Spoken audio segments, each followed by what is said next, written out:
Hier, beaucoup de gens disaient que l'accord allait être annoncé entre les deux parties. Donald Trump s'y préparait. Et puis, du côté iranien, on a même vu Donald Trump publier sur son réseau social qu'il comptait lever le blocus dans le détroit d'Ormuz. Mais rien de tout ça ne s'est produit.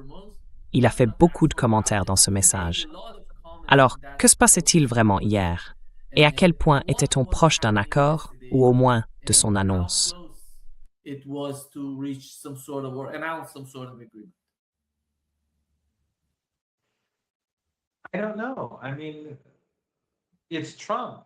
ne sais pas. Enfin, c'est Trump et on ne sait jamais pourquoi il dit certaines choses, ni ce qui va se passer ensuite. Il n'y avait pas de texte final quand il a publié ce message, quand il a posté ses commentaires. Et pourtant, sur certains points, ils étaient proches. Je veux dire, il y a eu des avancées. Et les choses que les Iraniens ont annoncées, que j'ai aussi publiées et commentées, tout ça est plus ou moins convenu. Et malgré ça, Trump continue de faire des déclarations qui contredisent ces accords, ou les textes qui circulent entre les deux parties. Mais même après ces déclarations, comme celle d'il y a quelques jours, les textes américains envoyés à l'Iran restent différents de ce qu'il dit.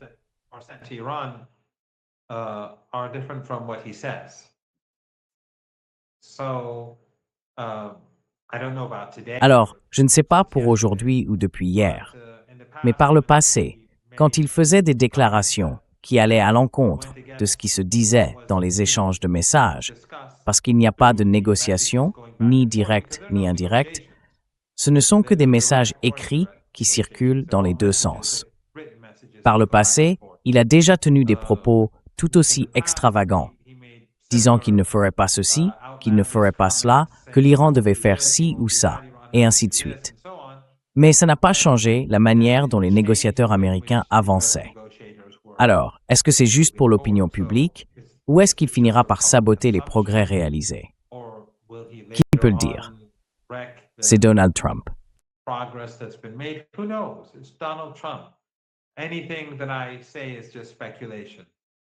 Tout ce que je peux dire, c'est de la spéculation. Vous savez, j'ai parlé avec beaucoup de gens. Vous aussi, vous avez parlé avec beaucoup de monde dans votre émission. Je suis venu plusieurs fois sur votre plateau. Et d'autres invités, bien plus au fait du fonctionnement du gouvernement américain, y sont venus aussi. Et à chaque fois qu'on écoute ces différentes personnes, elles disent toutes la même chose. On ne sait pas. Personne ne sait ce qui se passe dans la tête de Donald Trump. Et beaucoup disent même que Donald Trump lui-même ne sait pas ce qui se passe dans sa propre tête. Donc, c'est flou. Mais le fait est que les deux camps ne sont pas si éloignés l'un de l'autre. Ou du moins, ils ne l'étaient pas jusqu'à hier. Je ne sais pas ce qu'il en est des dernières 24 ou 48 heures, mais les deux parties n'étaient pas très éloignées.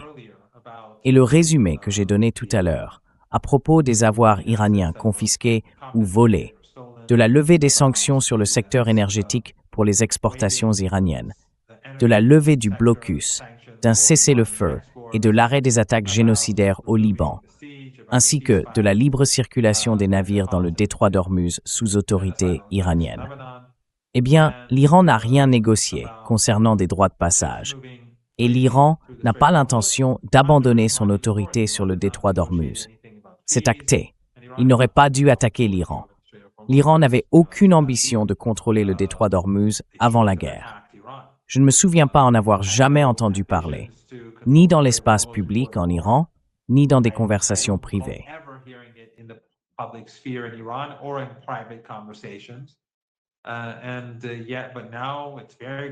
Et pourtant, aujourd'hui, c'est très clair, aussi bien dans l'espace public que dans les discussions privées. L'Iran n'a pas l'intention d'y renoncer, pour des raisons de sécurité, et aussi parce que certains pays du Golfe Persique ont causé beaucoup de tort au peuple iranien.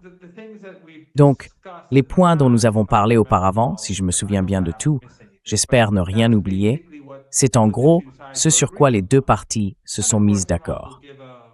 Et bien sûr, l'Iran donnera des garanties.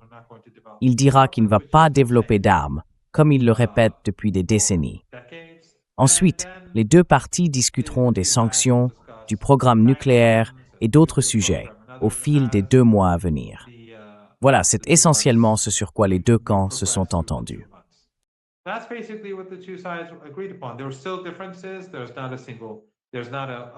Il y a encore des divergences. Il n'y a pas de texte final, pas de version sur laquelle les 2 parties se sont mises d'accord. Mais en gros, ces idées-là figurent dans le texte. On verra bien. Je pense qu'après ce qu'il a dit et la manière dont il l'a dit, il ne peut pas signer un accord, du moins pas tout de suite, parce que ce serait ridicule de dire une chose aujourd'hui et de signer un accord demain. Alors qui sait? Mais tu sais, Nima, j'ai parlé ici avec des gens bien informés sur la situation.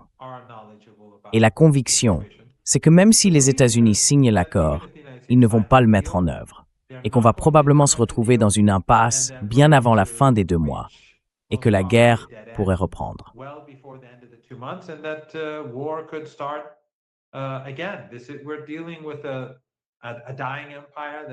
Nous avons affaire à un empire mourant, dont les dirigeants, franchement, ont perdu la tête. Et dans leur arrogance, ils ne savent pas, comme on dit, reculer quand il le faudrait. Ils continuent de se croire l'empire, persuadés qu'ils doivent vaincre l'autre camp. Mais ça n'arrivera pas. Si les États-Unis attaquent à nouveau l'Iran, les conséquences seront encore pires que la dernière fois. Je n'ai aucun doute là-dessus. Et dans cette guerre d'usure, ils font du tort à l'économie iranienne, c'est évident. Mais le mal qu'ils s'infligent à eux-mêmes et à l'économie mondiale dépasse largement ce qu'ils font subir à l'Iran. Les Iraniens, eux, seront patients. Ils seront résilients. Ils iront jusqu'au bout.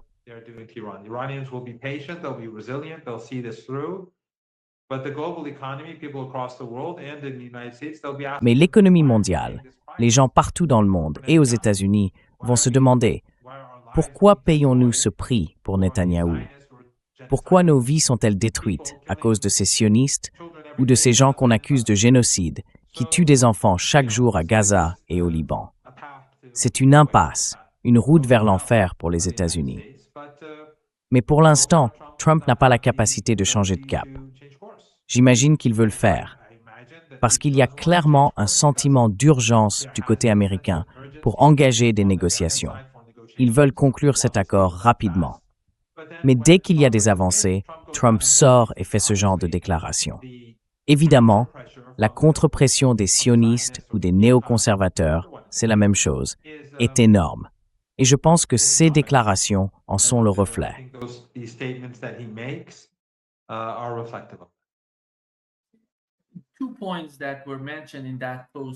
2 points ont été mentionnés dans ce message. L'un d'eux, c'est le détroit d'Ormuz. Beaucoup de gens qui débattent affirment d'ailleurs que ce sont des eaux internationales. Mais je ne sais pas comment ils définissent ça. Quelle est, du côté iranien, la compréhension de cette question? Et comment s'est faite la communication entre les 2 parties pour qu'elles comprennent que ce ne sont pas des eaux internationales? C'est une zone qui concerne l'Iran et Oman. Ce n'est pas aux États-Unis d'en décider, ni pour aujourd'hui, ni pour l'avenir. Et cela dépend aussi de la région d'ailleurs. Alors comment cela va-t-il évoluer? Y a-t-il eu une forme de communication entre les 2 camps? Parce que Donald Trump disait qu'il ne devait y avoir ni péage, ni frais, rien du tout. Que le détroit d'Ormuz devait rester ouvert.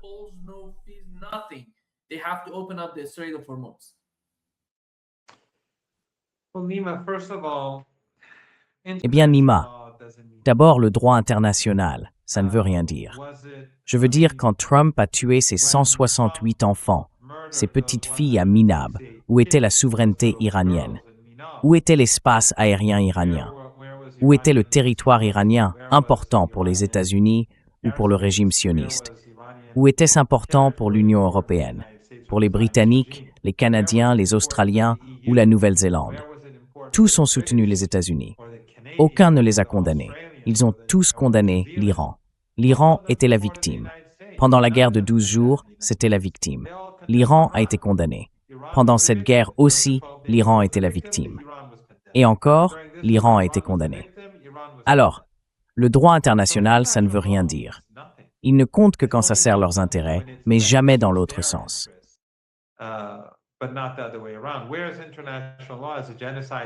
Où est le droit international alors qu'un génocide est en train de se produire à Gaza? Le régime israélien massacre des enfants jour et nuit au Liban. Le droit international n'a plus aucun sens. Ce ne sont plus que des mots vides. Avant, ça voulait encore dire quelque chose. Pas énormément, mais un peu quand même. Mais aujourd'hui, on vit dans la jungle. Une jungle créée par l'Occident. Le droit international, c'est eux qui l'ont inventé, qui l'ont dominé, qui l'ont façonné pour que ça serve leurs intérêts, pas les nôtres. Et maintenant qu'ils sont en déclin, ils sentent que ça ne leur profite plus, alors ils disent « fini le droit international ». Le masque est tombé. Les droits humains, l'égalité entre les êtres humains, tout ça a été jeté par la fenêtre. Et ces régimes, eh bien, ils se montrent aussi impitoyables que possible. Voilà, c'est ça le problème.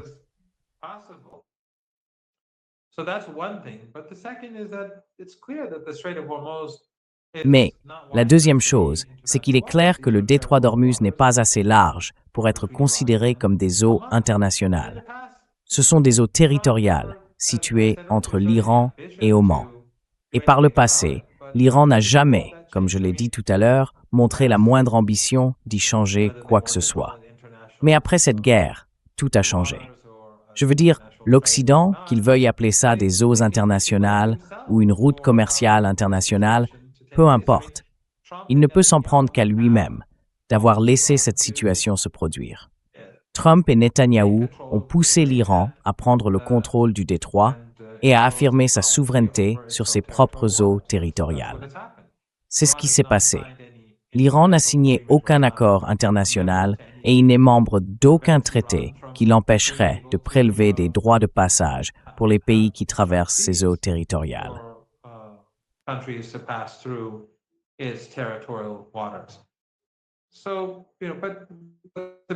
Alors, vous savez, votre remarque sur le droit international, quand ils essayent de détruire notre pays, l'Occident. Je me souviens qu'après quelques jours, quand il devenait clair que l'Iran n'allait pas perdre la guerre, on commençait à comprendre peu à peu que l'Iran allait la gagner. Je crois qu'un journaliste, je ne sais plus si c'était de la BBC ou de Sky News, enfin un de ces grands médias occidentaux, m'a posé une question. Et ensuite, il m'a dit, avec une sorte d'indignation, « Mais ce sont des eaux internationales. » Et moi je lui ai répondu, « Vous nous faites la guerre. Votre suzerain bombarde nos villes jour et nuit, et vous voulez donner des leçons de droit international aux Iraniens? Toute cette guerre est une insulte au droit international, à la dignité humaine, à la morale. Mais dans leur arrogance, ils ne voient même pas l'ironie entre ce qu'ils disent et ce qu'ils font.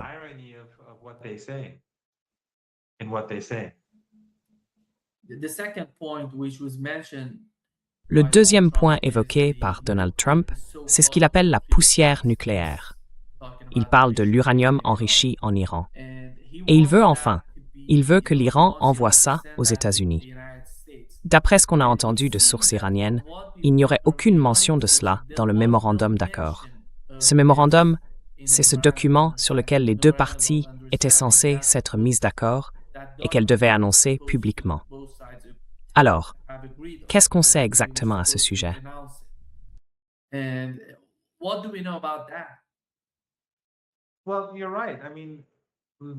Eh bien, vous avez raison. Je veux dire, les Iraniens, dans cette déclaration, dans ce document, vont dire qu'ils ne chercheront pas à se doter de l'arme nucléaire, ce qui n'a rien de nouveau, et que cette question, comme d'autres, sera discutée une fois l'accord mis en œuvre. Et bien sûr, quelles sont ces autres questions? Ils ont envahi le pays. Ils ont tué des milliers de personnes. Ils ont détruit nos infrastructures. Et les compensations, alors? En plus de ça, et plus important que tout le reste, il y a les sanctions. Ils ont imposé des sanctions sur tous les aspects de la vie iranienne. Donc ces sanctions doivent disparaître. Nous avons donc plus de choses à mettre sur la table que les Américains. Ils veulent négocier sur le programme nucléaire? Très bien. Mais nous, on va négocier sur beaucoup d'autres sujets.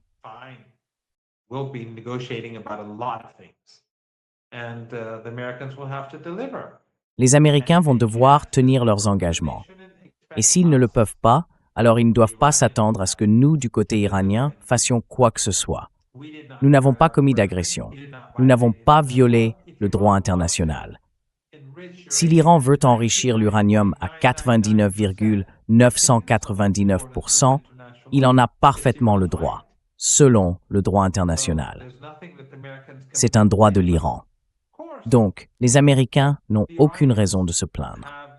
Bien sûr, les Iraniens ont dès le départ enrichi l'uranium à 60% pour une raison précise. Et cette raison, c'est que les États-Unis et l'Iran avaient signé un accord nucléaire en 2015 et que les Américains ont commencé à le violer dès le premier jour, sous Obama. Et en le violant, les Européens ont eux aussi violé l'accord aux côtés des Américains. Quand les Américains mettraient en place ces sanctions?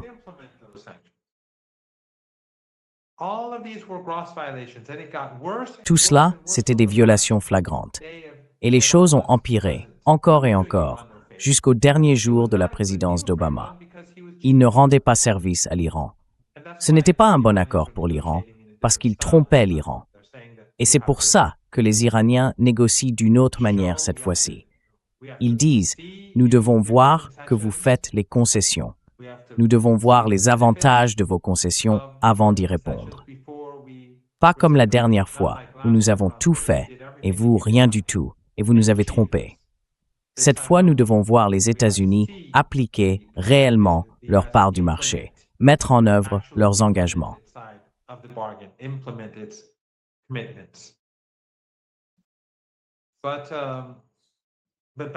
Mais à l'époque, c'est exactement ce qu'Obama avait fait.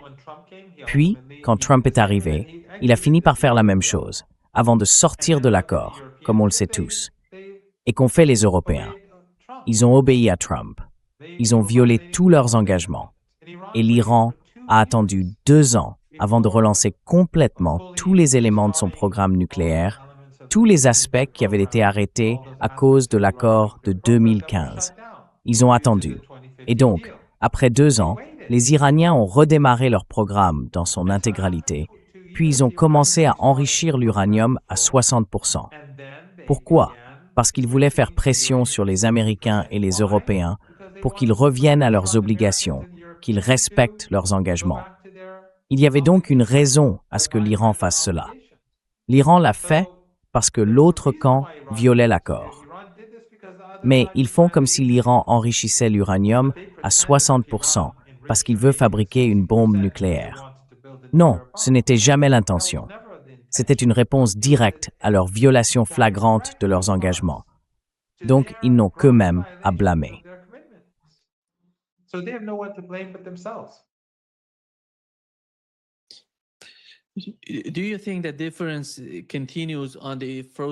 Pensez-vous que la divergence se poursuit aussi sur la question des avoirs iraniens gelés, ou bien y a-t-il une forme d'accord entre les deux parties à ce sujet?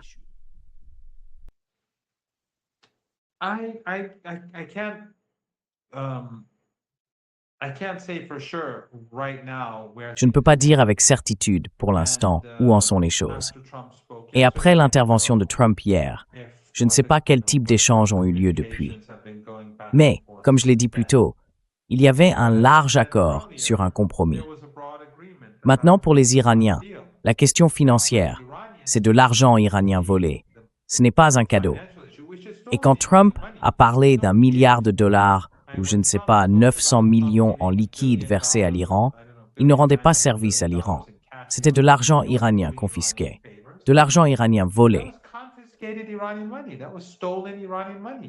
Ce qui, soit dit en passant, est contraire au droit international. Bien sûr que oui. Enfin, ce n'est pas comme s'ils faisaient semblant de nous offrir des cadeaux. Ils volent nos affaires, puis l'Iran les oblige à en rendre une petite partie, et après ça, ils font comme s'ils nous faisaient une énorme faveur. Et c'est l'argent de 90 millions de personnes. Mais en tout cas,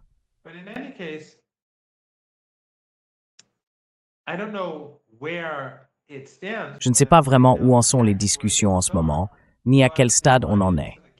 Mais pour les Iraniens, un point essentiel, c'est le transfert des avoirs de l'Iran.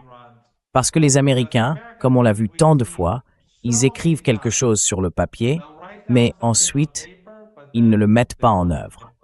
Alors les Iraniens disent, écoutez, on ne veut pas revivre ça.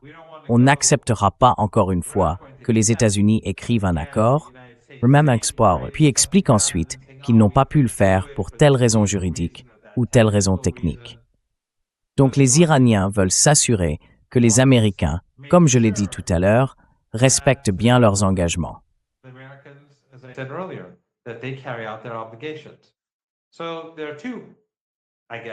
Alors, il y a, je dirais, deux problèmes ici, deux gros problèmes. Le premier, c'est qu'il faut voir si les Américains vont vraiment parvenir à un accord. Parce que Trump, chaque jour, il dit quelque chose de différent. Et ce qu'il dit est très différent de ce que ses négociateurs mettent par écrit, du moins d'après ce que j'ai entendu la dernière fois. Et le deuxième problème, bien sûr, c'est la question de la mise en œuvre. Les Américains ont un très mauvais passé en matière d'application des accords. Ils sont trompeurs, ils ne sont pas honnêtes, et ce n'est pas seulement Trump. Différentes administrations ont toujours agi de la même façon avec vous.